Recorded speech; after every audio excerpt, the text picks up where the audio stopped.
video segment in a long series of cooking lessons.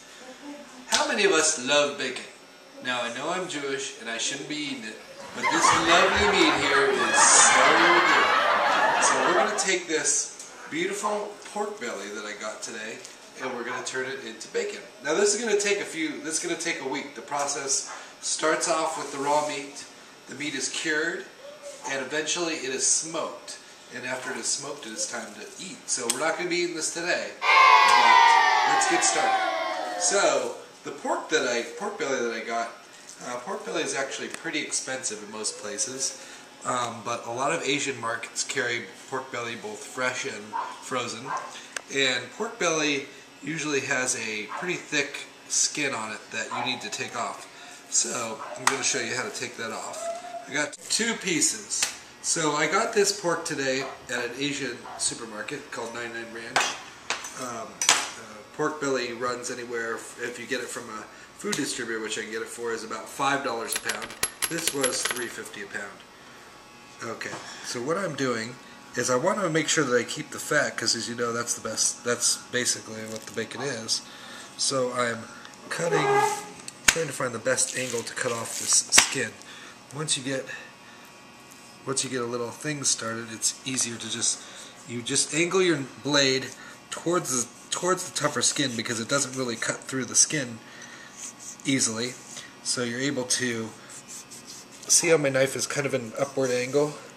It's taking off this fat without taking off too much. It's taking off the tough skin layer without getting too much of the meat, because you want to have as much fat as possible on your bacon.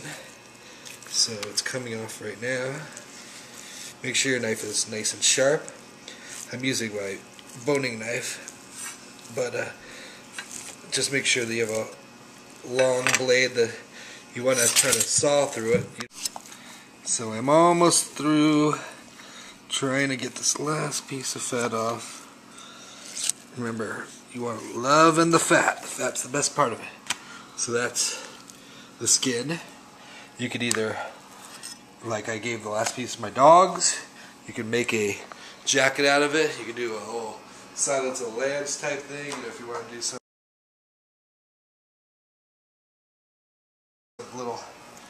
little play, you can always. And if you're doing this around Halloween time, may I suggest the pork skin mask? This is very popular. You can stretch it out. It fits about any head. Zorro, you can paint it or anything. Just kidding. Just kidding. But it's a good treat for the dogs. Okay. So, now what I'm going to do with these two pieces of pork belly that I have, I'm going to put on what's called a dry cure. A dry cure is basically a mixture of 10 parts of salt, in this instance, because I'm using 8 parts brown sugar. You have a lot of options when you come to what you're doing, but basically your dry cure that you're putting on is a majority of salt and then some sort of sugar. You can put spices in there. You can put pepper. You can put herbs. But I think most people prefer a kind of a general flavor of bacon. They like the sweet, salty of bacon with the fat, so they don't add a lot of herbs. I think next time when I try this, I'm going to add some Chinese 5-spice. But for now, basically what this dry cure is going to do is it's going to draw out the moisture from the piece of meat, and by drawing out the moisture, it reduces the chances that the meat will spoil because of bacteria. So this was how they used to preserve meat before refrigeration. It was this great technique.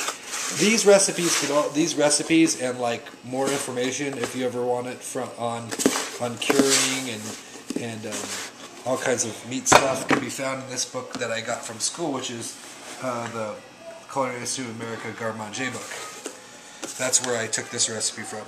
The recipe that I was using was actually for a brown sugar dry rub, but what I'm doing is I'm using this natural dark brown molasses, which is basically unrefined cane sugar. It's basically brown sugar, molasses. I'm using kosher salt. I always use kosher salt. It's just better for the, it's a little coarser grain. It's better for the thing. A little bit of pepper. Keep mixing it up. You want to make sure that all your sugar and salt is distributed evenly. Good the thing.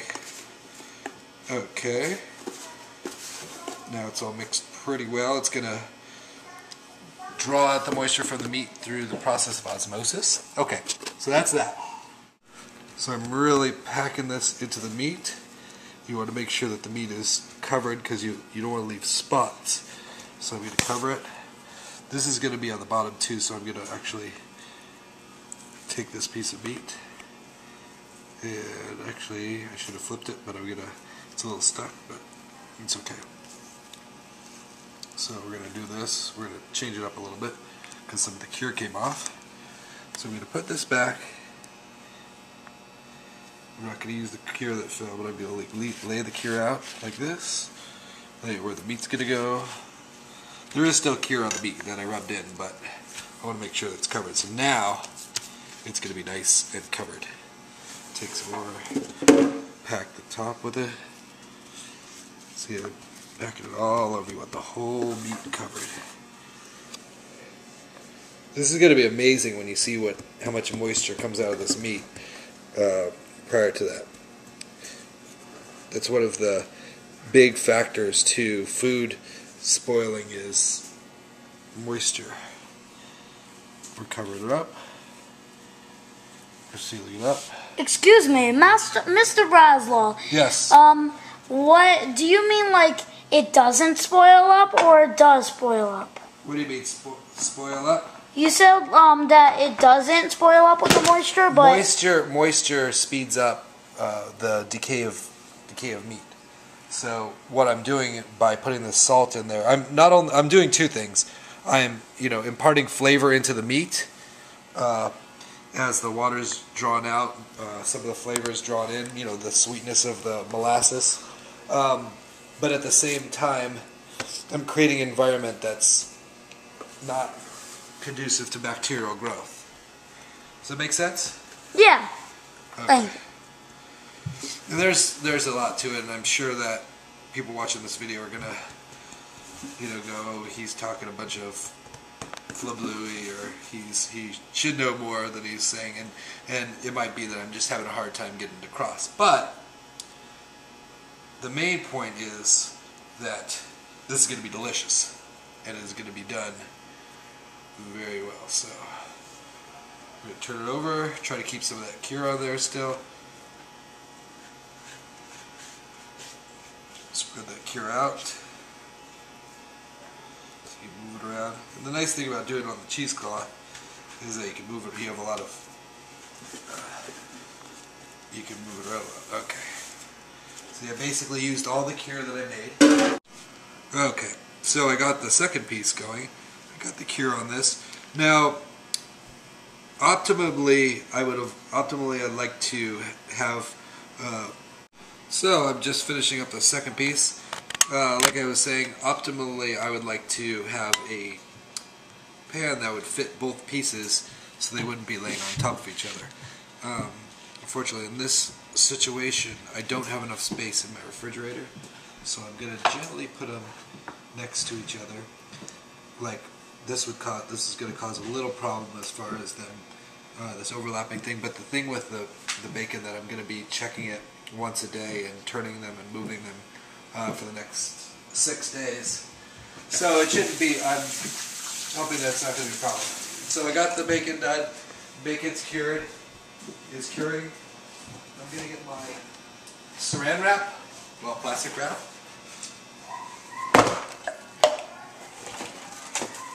Cover this up.